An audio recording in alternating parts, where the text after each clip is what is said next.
I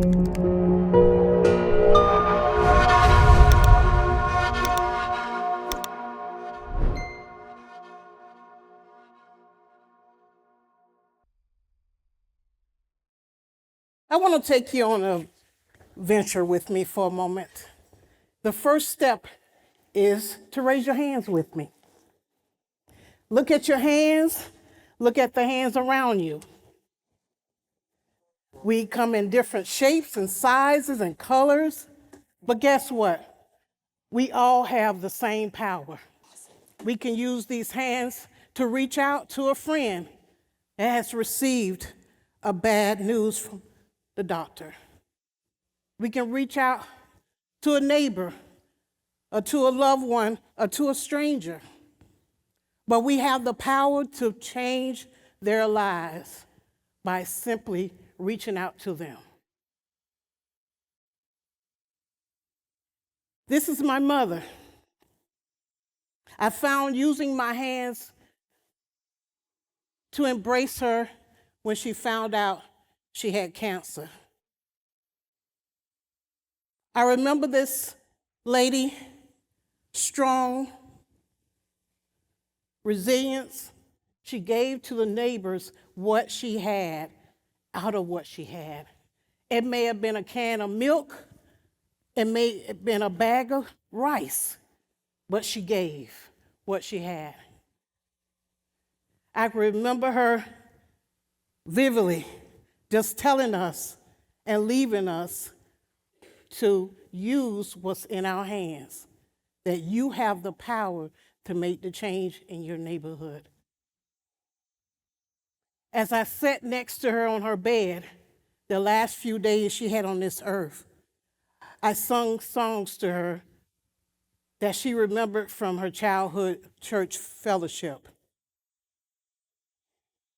I assured her that she was not alone and that it was okay and we would be okay. And after that, once again, I remembered what she said to us, to use the power you have in your hands to do for others. You have the power. I know sometimes you feel like you have nothing to give, but you do. You have the power to change a life in your community. Your brother's keeper, you don't have to be strong, you don't have to be rich, you don't even have to have an education, but seeing a need in your community and meeting it, having an idea to how to get it done. I work for a very large outreach center here in this city for 18 years, and I serve the unhoused women and men. We do a great job feeding them, clothing them, but the unhoused would always request, where can I get a hot shower? A young lady walked in my office one day, and the only thing she requested from me is where she can get a hot shower. Unfortunately, I couldn't accommodate her with a shower, but I remember what my mom said, use what's in your hand. We had a bathroom in the center. We gave out clothing and hygienes. And I remember my mother, when we was young, that she would take us into the bathroom and give us a bath out of the sink. And she would call it a bird bath. Now, I can't get in that sink now, but it does happen and it does work. I shared that idea with the young lady and gave her the clothing and the hygiene items she needed to make her transition as easy and as pleasant as possible. And I escorted her into the restroom and told her to go for it. Shortly, she came out with a big smile, feeling good and looking good. She gave me a big, big hug and left that day. I didn't see that young lady in the center anymore. Even as today, I have not seen her again.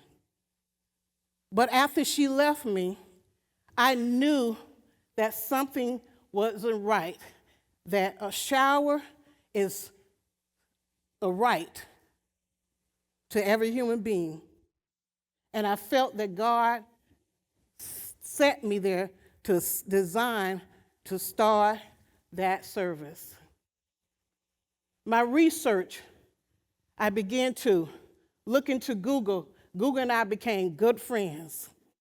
But in that process, I reached out to the president of the center where I worked at.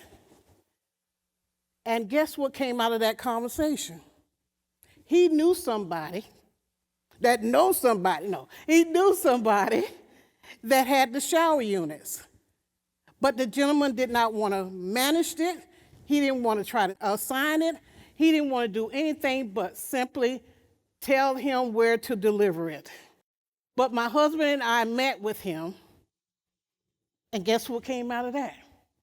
We formed a partnership with him, because we had the process, we had the procedures, he had the shower units. See where our hands are connecting to bring something to pass.